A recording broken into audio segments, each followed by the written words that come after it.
We're sorry about the quality. Yes, apologies for the quality of this. I'll put this at the start, James. Apologies for the quality of this episode. James messed up again. I didn't mean it. Now come along and listen to us talk with the Bon Jam. Go and have a lovely little walk with the Bon Jam. Maybe put it on and go to bed with the Bon Jam. Or grab yourself a slice of toast and spread with the Bon Jam. Hello and welcome to Bon Jam with me, Simon Jeffrey, and I'm joined by the corrupt 0 bytes WAV file to my perfectly recorded audio the first time round. It's Mr. James Turner. You see, I'm still not got over that yet, and you've brought it up again. Thank you very much, Simon. Hello. Just to fill you in at home, this is the second attempt at recording this episode. Well, my file suddenly said 0 bytes, which is not what I was expecting, and I was expecting a nice chunky bit of data to be uploaded onto my computer, and suddenly it all disappeared. My initial instinct as soon as you said that was, oh, we've lost it then. That's it. That's over. And then Google results seem to just dangle this little bit of hope for us that, like, oh, maybe if you check disk and you try and fix and it was cruel. Because I spent a week following those dangling threads. It's taken me like a couple of months to actually come to terms with the fact that we lost that recording and that we needed to do it again. So here we are. Hopefully we can still kind of approach this with the same level of analysis and spot on observation, even though I haven't actually rewatched the film since then. Have you, James? I haven't, no, but it feels quite fresh in my mind. You know, it's not been too long since we last watched it when we did the first recording. Excellent. So yeah, I'm sure we can remember what we saw. Good. So you only live twice is the topic of today's discussion. The 5th James Bond film in the official series. In 1967, and Sean Connery's final one before he took a little break and then was convinced to return. James, can you tell me what the film is about, please? Okay, so God, I'm trying to think. Is it a Russian rocket that gets taken first, or is it an American rocket? All right, let's just have a moment to pause and regroup. It was the Russian rocket that gets taken first, right? Yes. Yeah. Okay. Right. Okay. So a Russian rocket. Look at James thinking like I'm going to cut out all of that conversation and acting like he got it right first time.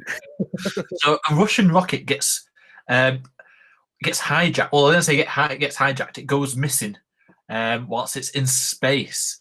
It gets kidnapped by another rocket. Now the Americans, they think, oh, you're trying to start a war by doing that, and but the British are like, well, actually, no, we don't think that at all. The most British man in film history, the most British man ever, declares that they don't believe that at all, and they decide to send James Bond out to investigate, and it turns out that Spectre were behind it all along, and they're just trying to create a war between these two nations for kicks and for giggles. And there's not much extortion or revenge going on in this film. As far as the Spectre mantra goes, it is purely just terrorism, isn't it? It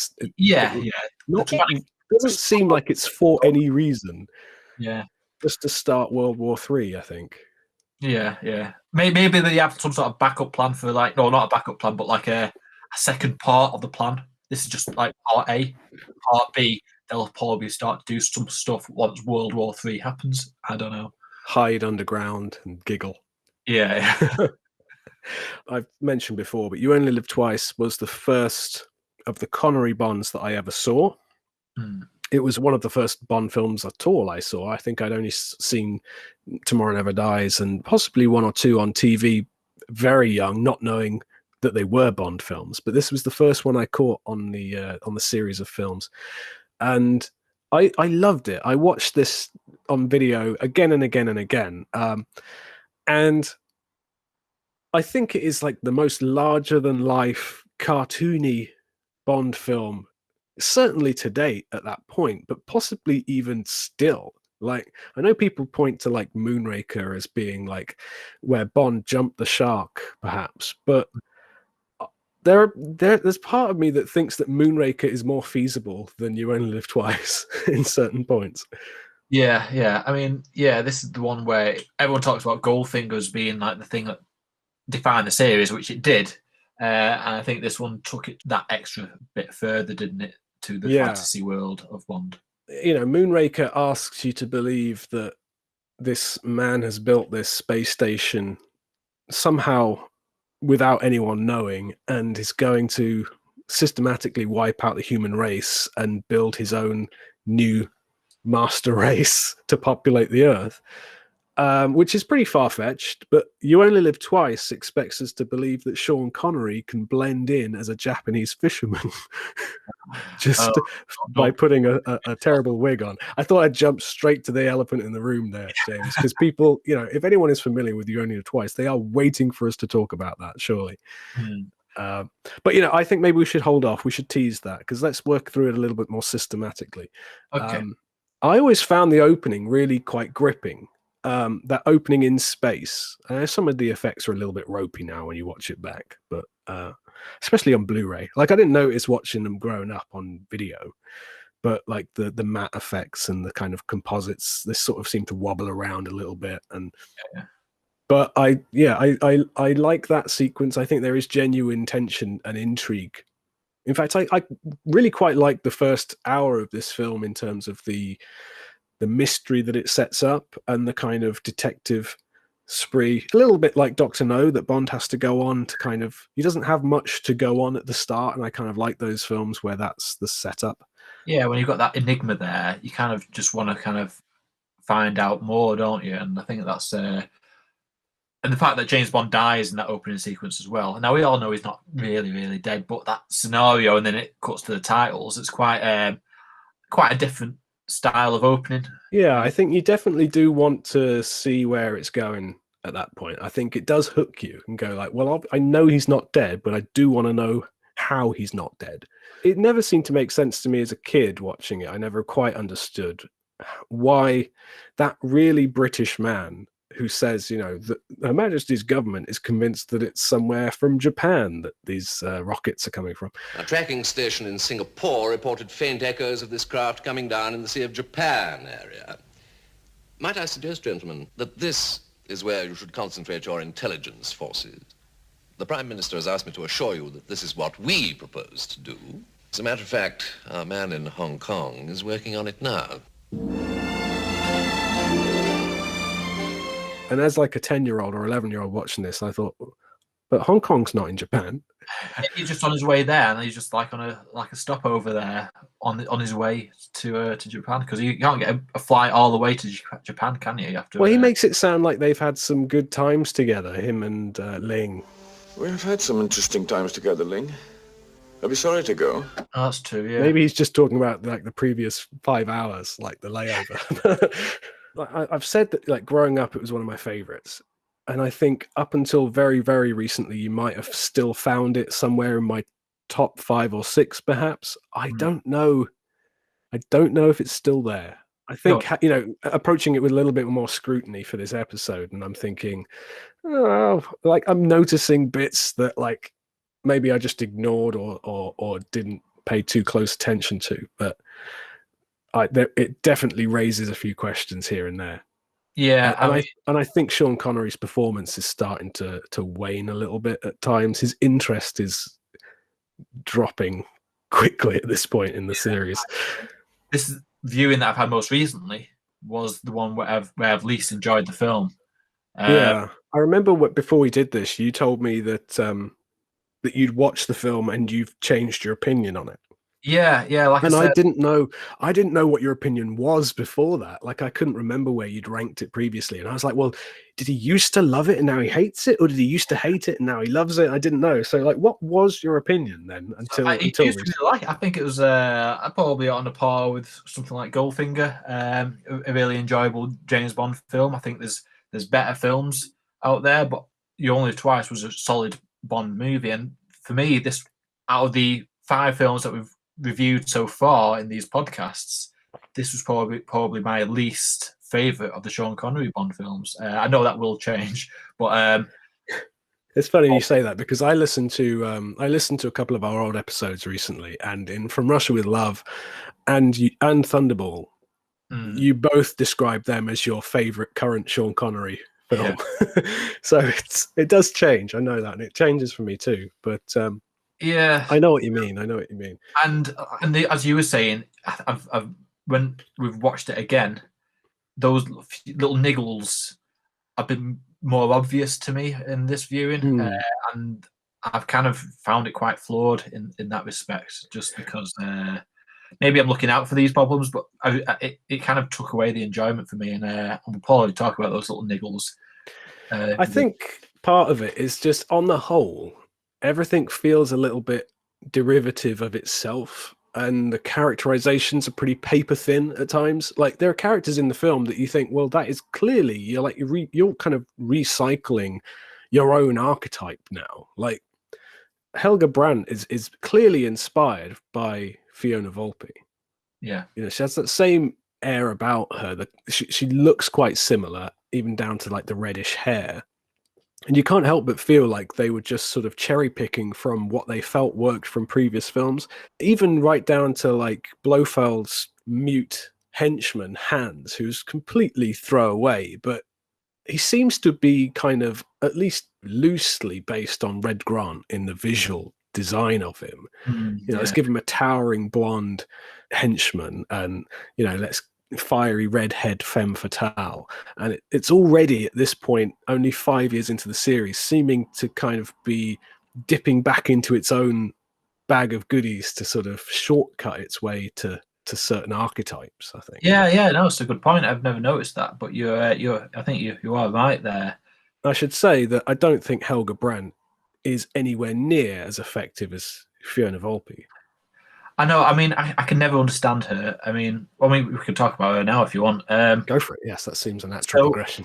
So she's meant to kill Bond, has an opportunity to torture him, but she's like, "Oh, actually, no. I wanna snog you instead." And then they go on a plane to God knows where, and then she decides, "Oh, actually, yeah. Now this is probably a better way of killing you by locking you in a plane and then jumping out." I don't get that method of thinking.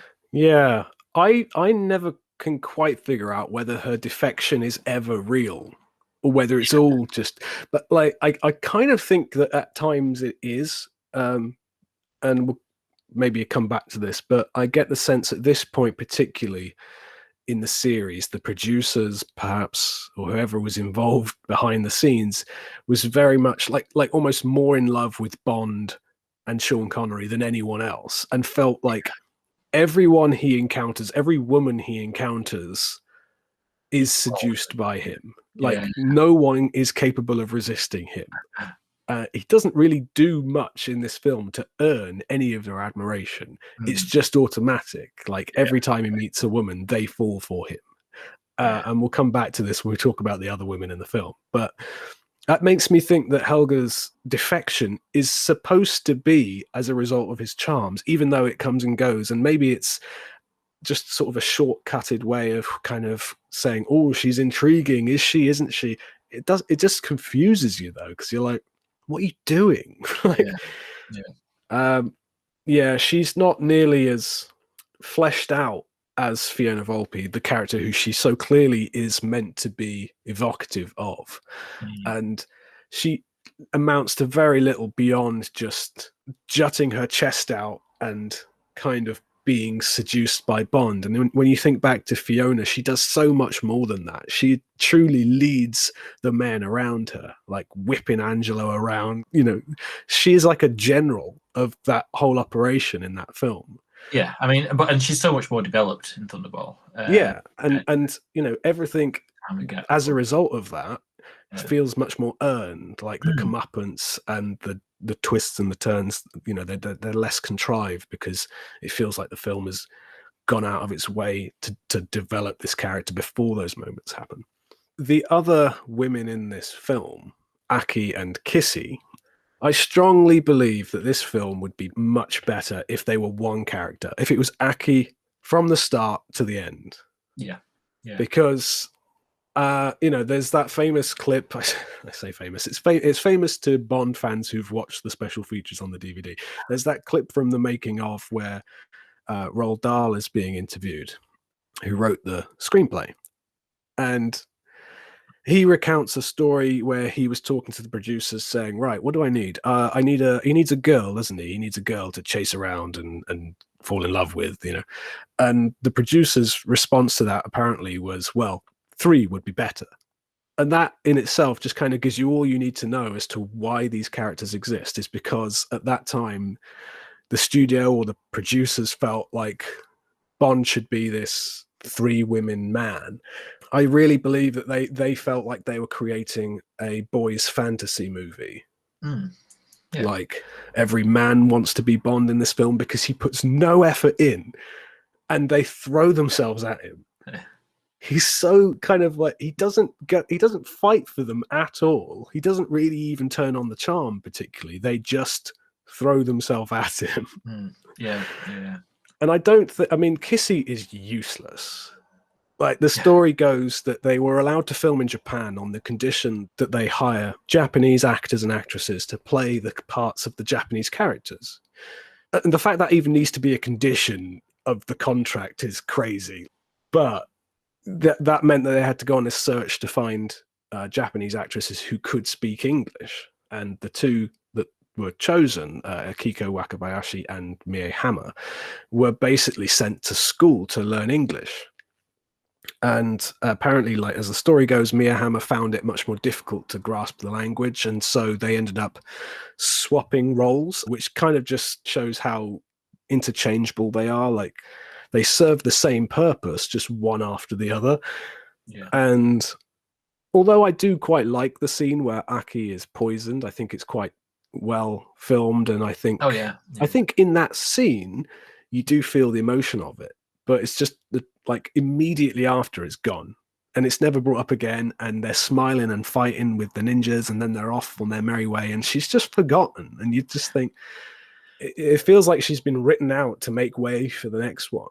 Yeah, if you were to ask me what I thought was the weakest part of the film, a lot of people would go, oh, it's obviously when Bond is turned to a Japanese man. No, we're not talking about that yet, James. We're Okay. teasing. That's coming up later. Bond gets changed into a Japanese man. Stay tuned to hear our thoughts.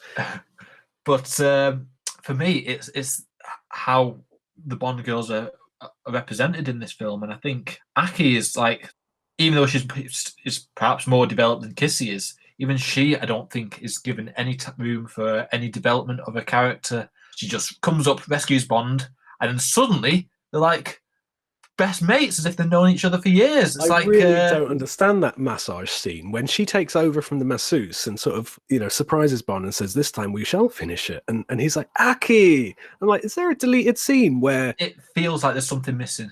Where they previously had a massage, but it was interrupted, and that's like a callback to it. It doesn't make sense. No. Like you say, like, it goes without saying that Kissy is given very little to do. She's not even named on screen, like, until the credits. But neither is Aki, really. Like, there's a bit of intrigue at the start, but then she's just swept away. And I feel like if you kept it as her from the beginning right through to the end, you could at least say, you know what, you've earned your little honeymoon frolicking around on that raft. She's put in a lot of work if that was the same person from the beginning to the end, Yeah. I suppose we can't really go on without discussing the Japanese disguise. So Bond goes to Japan to meet with Tiger Tanaka, and his plan is what exactly? Like, okay, let's get this out of the way. Tiger's plan is for Bond to blend in as a Japanese fisherman and take a wife to solidify his cover. To do what, James? Finish that sentence. To do some investigation into anybody that looks suspicious in the village. I have not seen... Because Go on. Kissy has already shown him a picture, like those people in the village, of what her husband looks like, and he's got this rubbishy little wig and these dodgy prosthetics on, and so they're gonna have to make Sean Connery, James Bond, look like this person that she's already been showing the picture of. I feel like you're projecting a lot of this, James. Like, we don't get told or shown any of this. Listen, I don't agree with this either, but this is the only explanation I could possibly think of something. One of my favourite pastimes, James, is to make you play devil's advocate and defend a scenario that you don't believe in. So, yeah, what? So he has to become Japanese. Yes. In that scene, I felt like as a child, I did not register the absurdity of it as an 11-year-old, like I do now watching it, and I think, what is going on? Like, I used to hate it as a kid. I used to think, why are they doing this? I don't watch it and think like that's so offensive. I watch I and go, I don't think about that. No, I watch it and go, why does this need to happen? Yeah, he doesn't look like a Japanese person at the end of it at all. Like when he comes back into the house where Aki is, and he walks in, and she wakes up to look at him. There's like this like hero shot where he kind of walks into a close up. Like, oh my god, he's different, and he pauses, and it's almost like pause for audience shock and awe. Like, are we meant to be blown away by the transformation at that point? Are we meant to go like, whoa? It's like someone completely different. But I don't know about you, James, but I was sat there thinking like, what? They've replaced Sean Connery. Who is this guy? Like, there's that line when they're transforming him, and you can't see this, but I used air quotes when I said that. Where they discuss bleaching his chest hair, I believe, or waxing it. They do neither. Like, from that following shot, like he just walks in unchanged. So for whatever reason, he changes into a Japanese man, again, air quotes.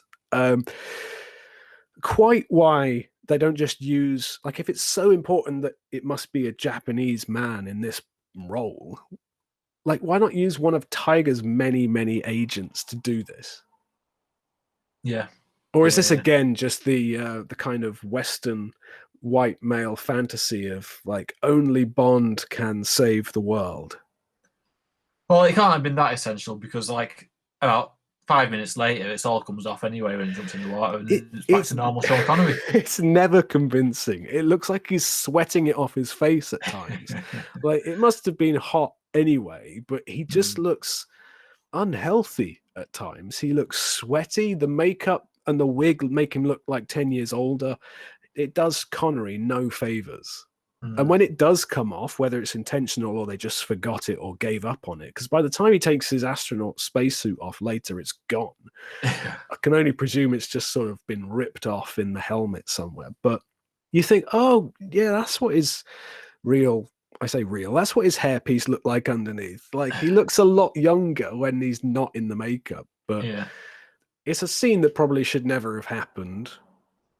And it will never not be strange to watch that. But I feel like this is a very easy film to pick apart and to ridicule and criticize. And I feel the need to kind of constantly say, I do like this film. Yeah. I do like it.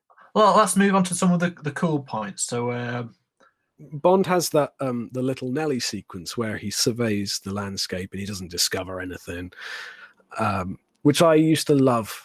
I used to love that little Nelly scene. I think it's kind of ridiculous that he uses every single weapon on that thing, but it is an iconic vehicle and it's, you know, real. And I used to have a little Airfix kit of it. And I spent many, many hours like painting and gluing together. So it's, I do get kind of nostalgia with that scene. And I actually really enjoy the kind of jump cut assembly shots that we get of it, as Q's describing it. It's kind of quirky. It's like the way it looks like it puts itself together almost. Yeah. So then later on, they discover that the helicopter's going down into the crater of the volcano. And that's when we see that ludicrous kind of Dr. Evil-esque hollowed out volcano lair, it's impossible to argue how impressive that set is. Yeah, I mean, when I rewatched it, that was one of my favourite parts, really, was being able to see that, it kind of made me realise how important physical sets are in films. Whereas nowadays, if you had a set like that, it'd all be CGI in the background, Yeah. and it just wouldn't have the same effect and same wow factor as seeing something like that. And it's real on screen like that. Yeah. But yeah, it's a brilliantly larger than life set, and it's hard to argue however ridiculous the premise is. Seeing the words hollowed out volcano lair with a rocket launching area and a helipad and a monorail. I can't imagine anyone doing a better job than what Ken Adam did with that description. James Bond, allow me to introduce myself. I am Ernst Stavro Blofeld. We come face to face with Blofeld at long last. Yes, we do. So this is our first face-to-face ever with Blofeld. So what's your opinion on Donald Pleasance's version of Blofeld? Well, because You Only Live Twice was the first of the Connery Bonds I saw, it was also the first of the Blofeld Bonds I saw. And so I didn't get the years and years of wondering and speculating about who this man is. I didn't get the intrigue building up to it. I was just, I watched that film at 11 years old and saw him, and it was Donald Pleasance. And then everyone else, I'm like, well, that's not Donald Pleasance. So I've gone back and forward in the past. I think he is definitely the most iconic version of Blofeld. He's very Dr. Evil-esque. It's clearly the inspiration for that character with the scar and the suits and all that. Like many Bond fans will know that Donald Pleasance was a late replacement for a previous actor who was hired and did a few days filming. So he is the reason that the image of Blofeld is now a bald man, because Donald Pleasance just happened to be bald. Yeah. So that meant as a kid, when I went back and saw From Russia with Love and Thunderball, seeing him with hair in those over-shoulder shots and stuff always threw me a little bit, because I was like, what? That's not Blofeld. Like, Blofeld's bald. You can see it's like almost thinking, they've made a mistake. Yeah. Obviously they hadn't cast him yet. But I've sort of since come around a little bit in my way of thinking. Like, to me, it used to be Donald Pleasance is Blofeld, but I don't know. To me now, I think Blofeld is the guy behind the screen in Thunderball.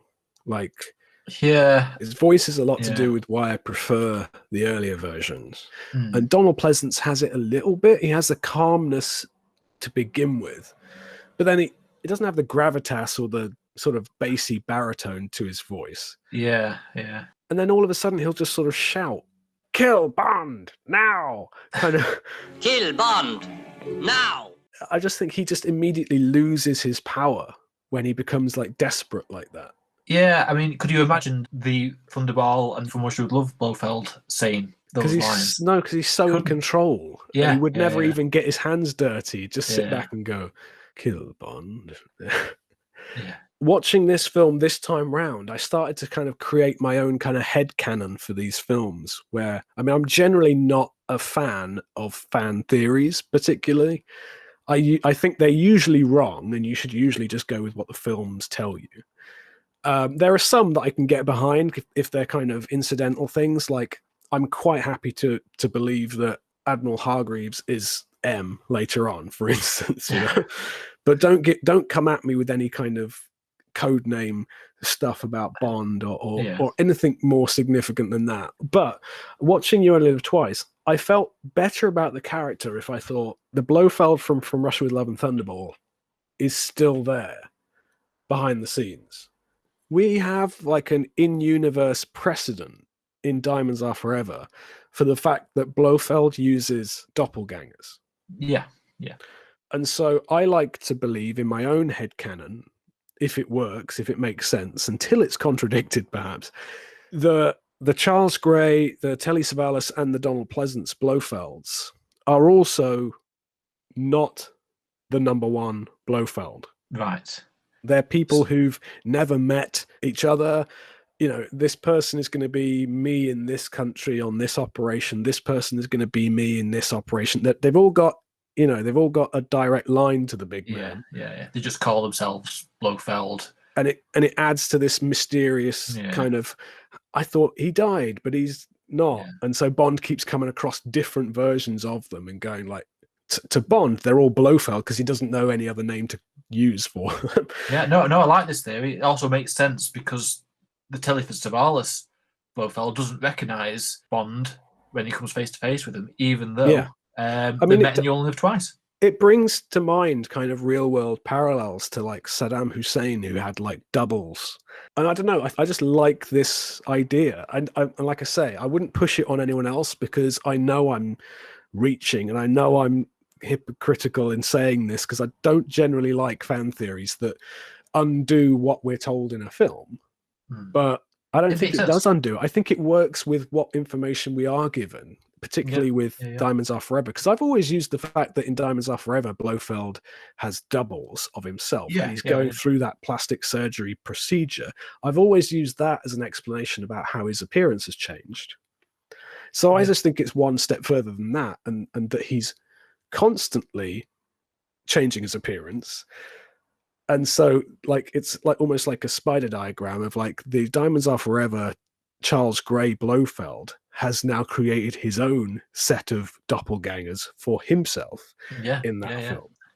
And then we get one loose one in For Your Eyes Only, who's exactly. I think the loose one in For Your Eyes Only is the Telly Savalas one.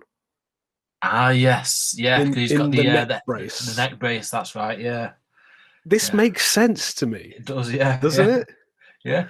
And I like the idea that the real guy, the guy with hair behind the screen, I keep thinking of Inspector Gadget. I'm getting confused with that guy. But, that guy is back behind the scenes, calmly pulling the strings.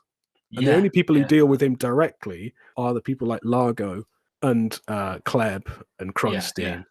And after those escapades, perhaps after Thunderball, Blofeld says, I need to branch out and distance myself. Yeah. Because they're getting too close. No, I like that. Yeah. We almost had like a little mini Blofeld episode in the middle of this. But we'll revisit this in another episode and expand. I like it as an idea. And I think it takes the pressure off any one individual performance of Blofeld of going like, well, I can't imagine him doing all that stuff though. I can't imagine Donald Pleasance going down a bobsleigh track, or I can't imagine it being Telly Savalas behind that screen in Thunderball. If we dropped the screen down, would it be him? No, because he's like this kind of American gangster in that film. And it makes much more sense that it actually is just this kind of weird hive mind kind of thing going on where they're all just tentacles of the big octopus, It's good. I can get behind this one. Anyway, what were we talking about? You Only Live Twice. I mean, we have skipped quite a bit of the film, haven't we, really? Like Kobe Docks and... Well, I mentioned in the Hall of Fame episode that I put that shot of Kobe Docks in. I put that shot in the Hall of Fame before I rewatched the film for this episode, and I was like, "Oh, it's shorter than I remember." I stand by it. I still like it. I still like the shot. I like this. I love the score in that scene, and I think that is one of the highlights for me. The first hour in general, but his little kind of clue gathering mission of sort of tracing down these chemicals and I mean, to be honest, there's not actually much action in that first hour, really. I mean, there's a bit of a car chase where he gets magnetized and gets taken off, but it is really more about him just like him investigating. Yeah, that just reminds me. There's a little kind of game I started playing watching this film of like how many times I could say the words, "Who's filming this?" But I told you the last time that we did this, that is another helicopter filming the car being picked up. So when Bond is watching the helicopter pick up the car with the magnet, Tiger Tanaka also sent another helicopter out. Yeah, there's two helicopters. To film the first helicopter. Yeah. And then they got a cameraman on the other helicopter to point the camera down to where the car landed when they drop it into the water. Yeah. Okay. So the cameraman on the helicopter that's fallen. Okay then. I'll bite. Go on then. Yeah. What about the one in space, James? Well, you see, there's a satellite. When there's a Bond is watching satellite. the ship open up and about to swallow up the other capsule. Yes, so there's a satellite that's got a camera fixed on it, and the space rocket is actually happens to be moving past the satellite with the camera on as it's getting taken. It's like watching a fish try and flop its way back into the sea. Watching it. You're just floundering around there, James. Yep, and it gets different angles as well. This satellite too, so you get some point of view shots too. Wow. I do feel like we are skipping over large parts of this film. I think one of my other good points of the film, though, I know you might have briefly mentioned it, was the score. It's probably one of the best John Barry scores perhaps out there. I think it might just be John Barry's best to that point. I like From Russia with Loves. This is not brassy and sexy in the same way that was, but it's kind of exotic and beautiful at times. Yeah. Quite a nice theme song as well by Nancy Sinatra. The stories go, they love to tell these stories about how it was pieced together with like 25 takes and stuff because she was nervous and she couldn't sing much of it at any one time or whatever. But who cares? Yeah.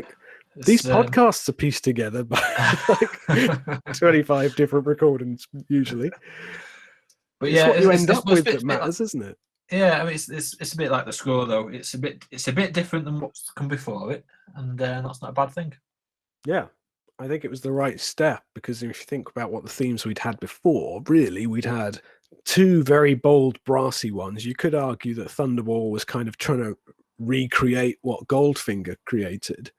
This kind of broadened that horizon, I think, to have different styles of songs in the Bond themes. I think if we hadn't had You Only Live Twice, we might have ended up with just versions of Thunderball and Goldfinger for the next 10 years. Yeah.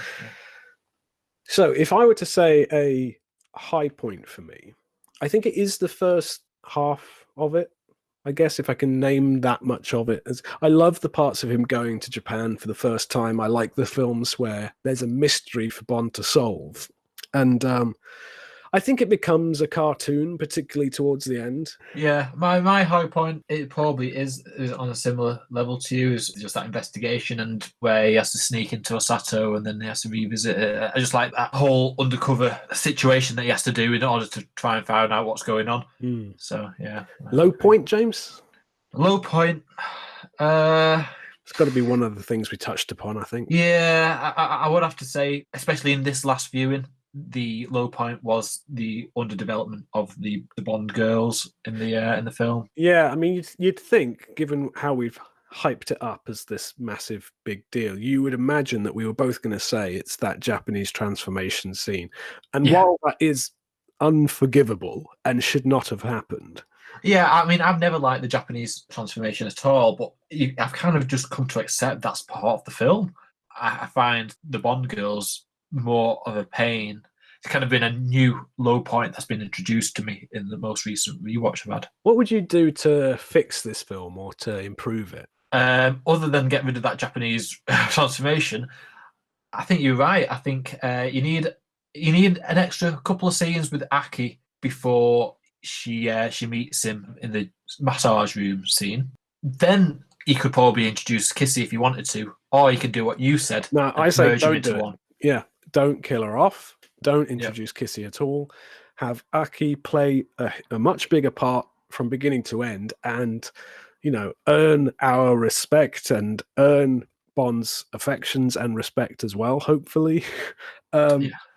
And, create one fully rounded character rather than two compromised non-characters. Yeah.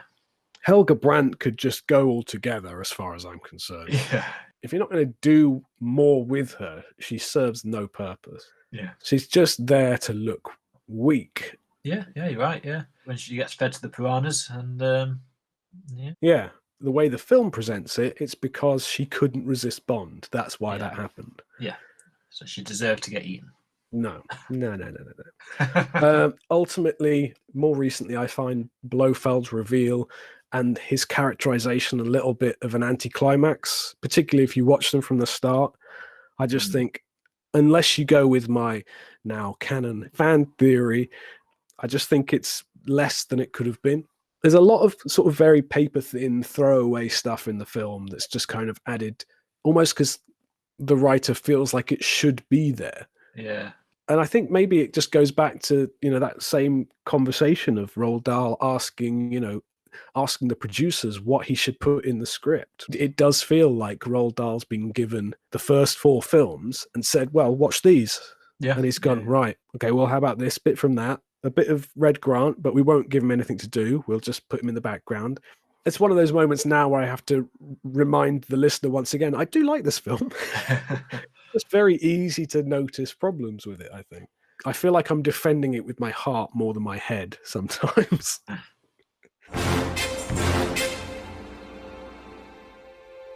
That wraps up our conversation on You Only Live Twice. Hopefully, James, your recording has actually worked this time. Fingers crossed. It did not. James's recording corrupted again. Luckily, Simon, the smarter of the 2 men, suggested they record a backup of their discussion, which is what you have been listening to. If you have any complaints about the audio quality of this episode, please address them directly to James, at TPM007 on Twitter. Thank you.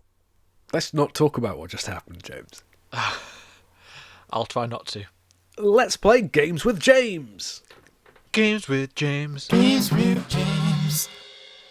Okay, James, you are the head of an evil organization. Oh, okay. You have to assemble your team. Okay.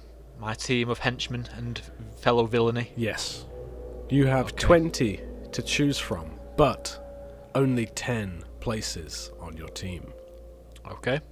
I'm going to give you the names of these candidates. However, each of them has been given a perhaps unfortunate caveat. Okay. You have 10 spots to fill. If you veto the first 10, you will automatically have to accept the final 10. Alright, okay. So, James, your first candidate for your first spot on the evil... What's your evil organisation called, James? Oh, I came up with the one that last time, wasn't it? It was like a Terrible Turner's team, wasn't it? Terrible Turner's team. I think it was Terrible Turner's terrorist team. Oh, yeah, that's it. Terrible Turner's terrorist team, yeah. You're sticking with that, huh? 40s. I mean, you've got an opportunity right now to change that, but you're going with the 40s. The 40s, yeah. Do you not think that's a good name? The 40s. The 40s. The 40s, yeah. The 40s. I smell a franchise waiting to happen. Here is your first pick. Brad Whitaker. Okay. But they can't tell friend from foe. I mean, I've never liked Brad Whitaker anyway, so the fact that he can't tell friend from foe, I think he'd be a bit useless. That's a liability, isn't it? He'd walk in and get startled and just shoot someone. You know? Yeah. I don't want that. Oh, you could be killing some of my top villains. So no, he's not coming on. Fair enough. I think that's fair. That's one down. Okay, next one. Knick-knack. But only you can see or hear them. Only I can see or hear him. I think that's a good quality to have, because he could, if I want him to be to break into somewhere, nobody will be able to see him apart from me, obviously, and he can get me all the stuff that I need. And because he's small, he'll be able to go in pretty much most places that I need to get in. He's the ideal person to have that quality. True. On face value, I hear it and I go, well, that's ridiculous. People will think you're crazy, but it wouldn't take much to convince them, surely. And I could also pretend I've got like godlike powers. It's like, I'm using the Force or something like that, and I'm like, and then like no, James, you're an evil genius. Remember, yeah. You can do more than just impress your friends at a party. Okay, So he's coming on the team. Bring him on. Welcome to the team, Nat. Okay, so you've got one on your team. You've got 9 spots to fill. Okay. I think that was a good recruitment, that one. Yeah, you're off to a strong start. Next up, Blofeld's cat, but they're covered in poisonous spikes. Now that could be a good one because like you have like a piranha pool or something like that. Instead of that, I've got like a spiky cat that when a good guy tries to thwart my plan, I just throw him into my cat pen. Your cat pen. My cat pen, yeah. Throw them in the cat pen. Throw them to the cat. There is a chance that it would just rub up to your leg or something. Well, I'd have to restrict the cat to the pen. It's basically like I'll have a little mini Jurassic Park area where don't feed the animals and Sure, it seems a little inhumane, but I mean you're an evil terrorist. Yeah, so I can do what I want. But should I really be restricting my other candidates for a cat? I can't believe you're even considering taking a cat as one of your candidates, James. Oh, that's it. Yeah. So no, I'll say no to the cat for now. Although that would have been a good villain. Okay. Jaws. Jaws. But they're always drooling. I would expect Jaws to drool anyway Yeah. if someone had metal teeth like that. He probably is anyway, isn't he? He's probably slobbering everywhere, the amount that he's got a hold in his mouth at any time. I mean, his mouth is probably awful inside. Like, just ulcers and halitosis, probably. I think people would get used to it. Yeah, I think you'd say, well, he's the guy with metal teeth. Of course he's drooling. Right? They won't be calling him Drooler or something like that, or hey, where's Drooler? Well, you wouldn't dare, would you? I mean, it goes without saying, these characters are all loyal to you, unless it says otherwise. I mean, Brad Whitaker might be a bit of a liability if you can't tell who's friend and who's foe, but they are loyal to you as your henchmen, so you wouldn't have to worry about Jaws being a threat to you or anything. Let's bring Jaws on board. I think that's a good choice. I think it's good. Yep. Okay. Next up is Mishka and Grishka. Oh yeah, cool. But they come with half-witted clones of themselves that keep trashing the place. Half-witted clones of themselves? Yeah, so you would have Mishka and Grishka and... another two Mishka and their like Moshka and Groshka or something. But just like clumsy and stacking over things. I'll tell you what, we'll say no to him for now. Wow. You had the opportunity to take 4 people in one spot. Yeah, but I don't want 2 of those people to be the Chuckle Brothers, so I can't That's exactly what I was picturing.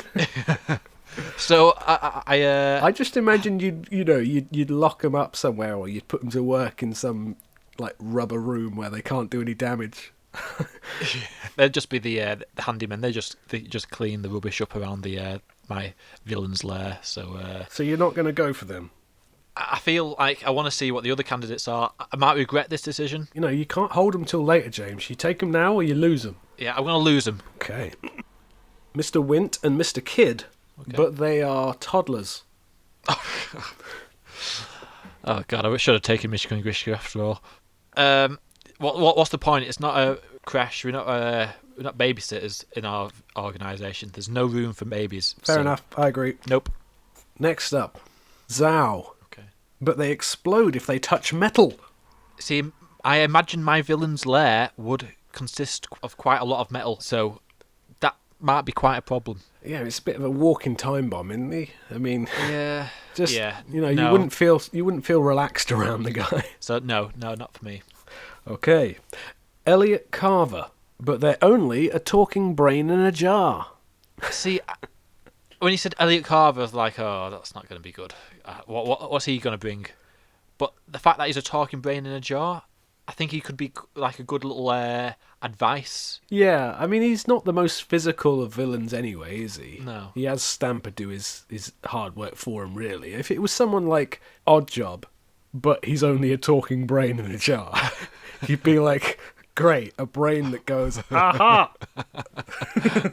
Yeah, but I think Elliot Carver makes sense to be a brain in a jar. Yeah, because he's more an intellectual villain anyway, so he could still probably help with your plotting and stuff. So he could be like my second opinion on things. So let's bring him on board, Mr. Elliot Carver in a jar. Yeah, and if you don't agree with him, you just put a sheet over the jar. Yeah, just put the lid on. Put the lid on. I always imagined it would have a lid, James. I wasn't imagining him kind of just like hanging over the edge of the jar, like, hey, what's happening? Well, how would I be able to hear him? That's the thing. Well, he's got some speakers rigged. Oh, What do you right. mean? How would you? A brain doesn't have a mouth, James. Well, I'm imagining this one has eyes and a mouth. And it's just like plonked on his brain, and it just speaks. It's like, No, I hello. was picturing like a brain with like wires linked up to it and sensors and Okay. speakers. Okay, right, got you. Okay, next up, Elvis from Quantum. Okay. But they keep patting you on the backside inappropriately. I would have liked to have brought Elvis on board, but I think if he's just touching my bum all the time, I think it's just going to look a bit weird in front of all the other villains. I thought you would just say no as soon as I said his name. No. Just sidles alongside you and just gently touches you and says, "What a wonderful night." Yeah. That's a no, then, is it? That's a no. So how many places have we got left? You've said yes to 3 of them, James, and you've got 11 to go. Okay. Irma Bunt from Okay. On Her Majesty's Secret Service, Yes. but she can't control her bowels, James. Nope. Next one, please. Okay. Next up is Goldfinger, but they're always screaming. I don't know about this one. Nah, I don't see any opportunity for him here. It'd wear a bit thin, wouldn't it? Yeah, I think it would. Okay, next up is Xenia Onatop, Okay, this could be good. but they're the size of a house. Well, she does crush people with her thighs. She so does. imagine the force of what those thighs would do if she was the size of a house. James, I'm already imagining it. Yeah, I can picture it now. It'd be like Godzilla. Yeah. Let's bring her on board. Yeah. Okay, a bit of an odd one next. Mhm. A pool of piranhas, but they are 90 years old. I don't even know what age piranhas actually No, stay I think alive. some till, fish can so- live quite a while, but I don't think they would live to 90. No, I don't know what no. that would mean for the piranhas if they were just like blind with no teeth. I mean, I would say maybe yes, but the fact that I said no to a spiky Blofeld cat makes this a bit pointless. I would rather have had Blofeld's spiky cat. So no to the piranhas. Then. Okay. You have got 1 refusal left. Oh God! You've Right, got okay. 7 to choose from, and you can only say no to 1 of them. Damn it! I should have had Mishka and Grishka. Yep.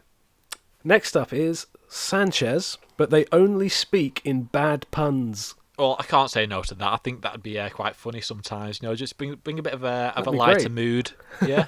I think it'd be quite funny. Like, oh, you Sanchez. Yeah, he's still as effective Sanchez. as ever, still the same villain as he was, just Yeah. only speaks in puns. Good. Yep.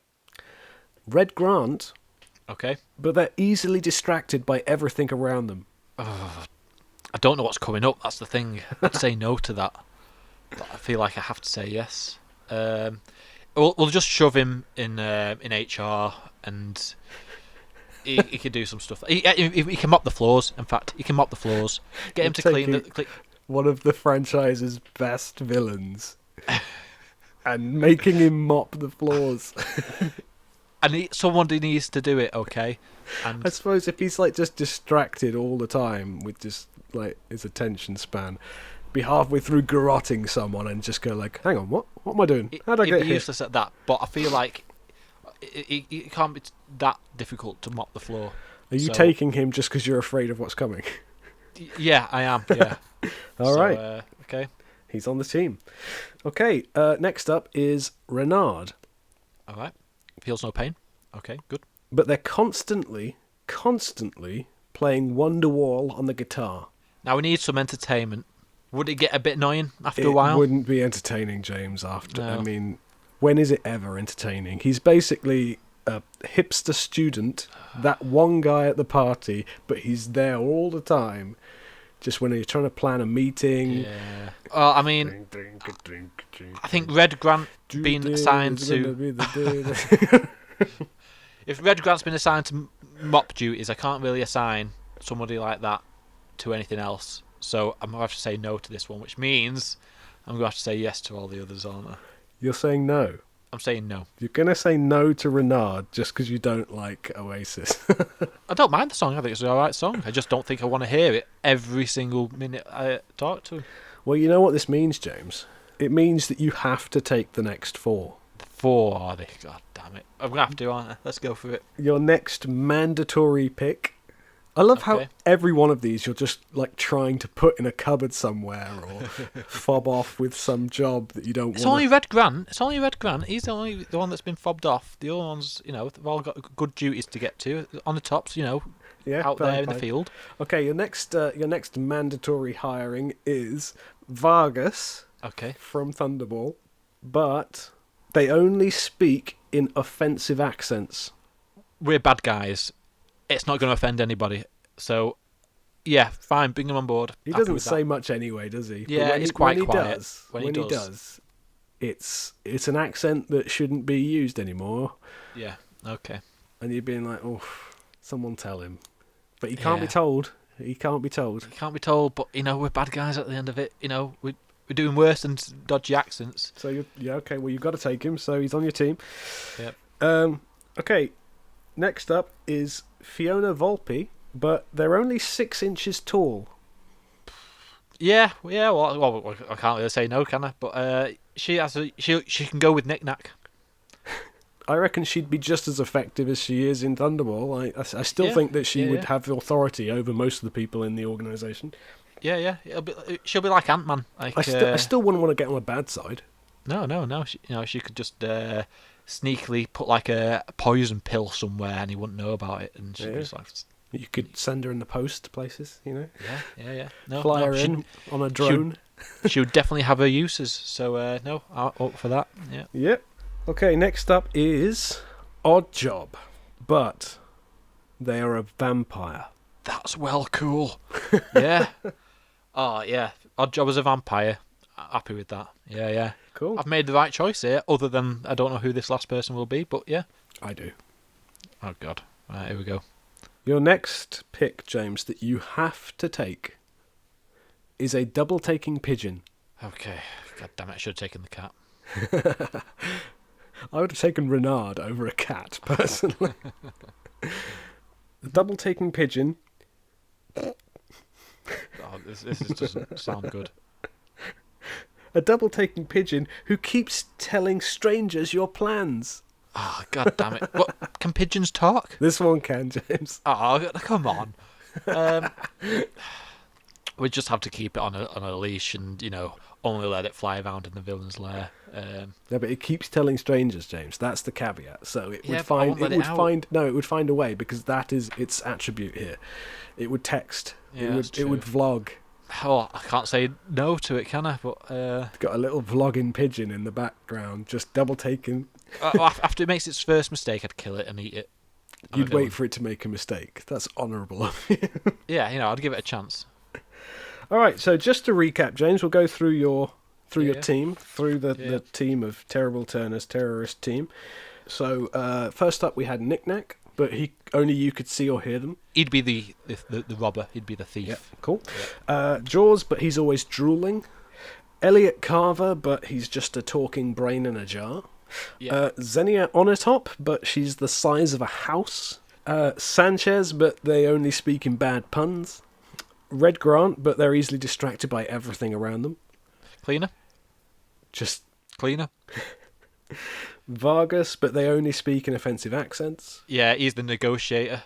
So, so when there's something going on in the world and they want to know that we're bad, and they're like, "Oh God, these guys mean business." Yeah. Okay, next up was Fiona Volpe, but she's 6 inches tall. Yeah, stealthy stuff. Odd Job, but he's a vampire. Yeah, he'd be out in the field, flying to places, biting people, killing people. Yeah, he's the assassin. Yep. And finally, the double-taking pigeon who just can't stop telling strangers your plans. He'd just be in a birdcage. He's live-streamed constantly. He's got a constant live stream and he just tells them everything. What can I say? He's just going to have to end up on the barbecue or... I tell you what you can say, James, is that you should have picked Mishka Grishka and their twins. Yes, a Blofeld's cat. No, never. Like, that was never the right choice. All right, there you go, James. That was your team. Are you happy with your lineup? I can sense you've got a few I think other regrets, than the but- double taking pigeon, I would have been all right. All right, that was Games with James. Games with James. There we go. That was our You Only Live Twice episode. So we'll be back soon with episode 12. I say soon. It could be like last time when it was like one episode a year. Hopefully not. I'm hoping, James. This is my plan. I want to get to Roger Moore's films this year. I think it's doable. I think we can do it. That's 7 more episodes, James. Well, including this one. 6 more after this. We can do that. It's 12 months in a year. I mean, obviously we're down nearly 2, but you know, we can It's get there. going to take just a little bit more commitment from you, James. I can do Off gallivanting the world, flaunting the lockdown rules. All right, so until then, please do get in touch to let us know if you've been listening. You can get in touch with us on Facebook, Twitter, and Instagram at BondJamCast. You can send us an email if you want. We probably won't read it, but you can at bondjamcast@gmail.com. And please do leave a review/rating on your platform of choice. And until next time, don't forget to spread that jam. Spread that jam, everybody, and see you later. How do I say it? Cheerio. Cheerio, there we go.